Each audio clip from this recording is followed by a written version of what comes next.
સંકલન સમિતિની મીટિંગ હતી, ત્યાં હવે ધારાસભ્ય વિરોધ પક્ષના એકલા હતા, બધા ત્યાં સભ્ય ભાજપના હશે, એટલે કઈ કામ માટે બોલવાનું આમ થયું હશે, પણ આગળનો કોઈ ઝઘડો નથી. હવે સંકલન સમિતિની મીટિંગમાં એ સભ્ય હશે તો કદાચ મીટિંગમાં આવ્યા હશે, પણ હવે એ બેનને બોલતા જ નથી આવડતું, તો એ ધારાસભ્ય આગળ કઈ વાત રજૂ કરવાના, અને ધારાસભ્ય મહિલાને કઈ રીતે કે આમ અપશબ્દ બોલવાના, એ લોકો પાસે કઈ હશે પ્રૂફ તો સાબિત કરે કે મહિલાને ધારાસભ્ય ગેરવર્તન કર્યું છે, સાબિત કરીને બતાવે અમને. હા, હવે આવી રીતના તો એક ષડયંત્ર ઉભું કરીને ભાજપ ગમે તે રીતે એમને આ રાજનીતિ ખતમ કરવાનો પ્રયત્ન કરે છે, કેમ કે આદિવાસીઓનો અવાજ છે, એટલે એ લોકો ગમે તે કેસમાં ગમે તે ઉમેરશે. એટલે આ ભાજપના દલાલોનું બધું ષડયંત્ર ઉભું કરીને એ કરે છે. હવે જ્યારે અમે રાજપીપળા ગેટ પર 3-4 કલાકથી ઉભા હતા, અમને કોઈ પોલીસે કઈ જવાબ નથી આપ્યો. અમે બધા અમારા સમર્થકો સાથે ત્યાં હતા.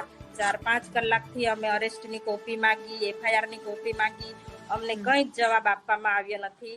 પછી 11:30 વાગે સાંજે રાતે અમને બહુ રિક્વેસ્ટ કર્યા પછી લોકોએ કીધું કે એમના પત્નીઓ આવ્યા છે, બંને બહેનોને મળવા દો, એવી રીતે કેટલી રિક્વેસ્ટ કરી છતાં પણ અમને મળવા દેવામાં નથી આવતા. પછી 11:30 વાગે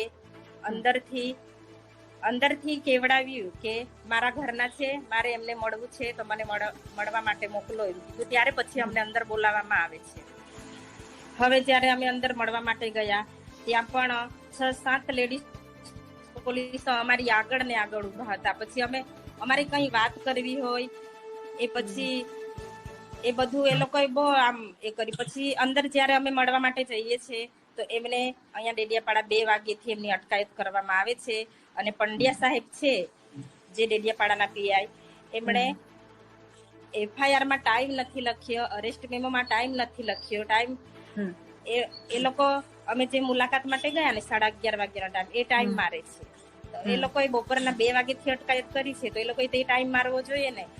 અંદર અમે ઘણી રિક્વેસ્ટ કરી, પણ ના, એ લોકો એમની જ મનમાની ચલાવે છે કે અમે કહીએ એ પ્રમાણે જ કરવાનું છે. એટલે આ એક ભાજપના ઈશારે જ કામ કરે છે, એ બધાને જ દેખાય છે. હવે જેલમાં છે, પણ અમે એમને વહેલી તકે છોડાવીશું અને જનતાની વચ્ચે લઈ આવીશું, કેમ કે આમાં એમની કઈ પ્રૂફ નથી. હવે એક લોક પ્રતિનિધિ છે, લોકો માટે લડે છે. આપણે વિડીયોમાં હર હંમેશા જોતા હોઈએ છીએ, ફેમિલી માટે નથી લડતા, લોકો માટે લડે છે.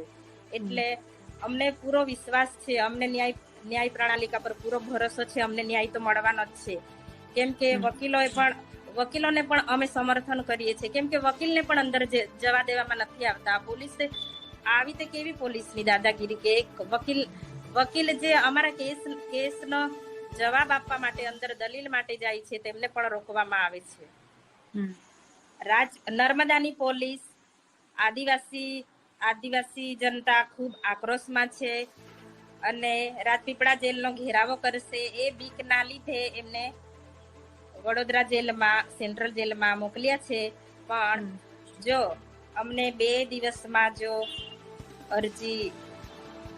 અમારી અરજીમાં અમને જો રાહત નહીં મળે અને નહીં છોડવામાં આવે તો અમે બરોડા જઈને પણ અમે સેન્ટ્રલ જેલનો ઘેરાવો કરીશું. જેલ ભરો આંદોલન પણ કરવા તૈયાર છે. અમારા સમર્થકો અમારી સાથે છે.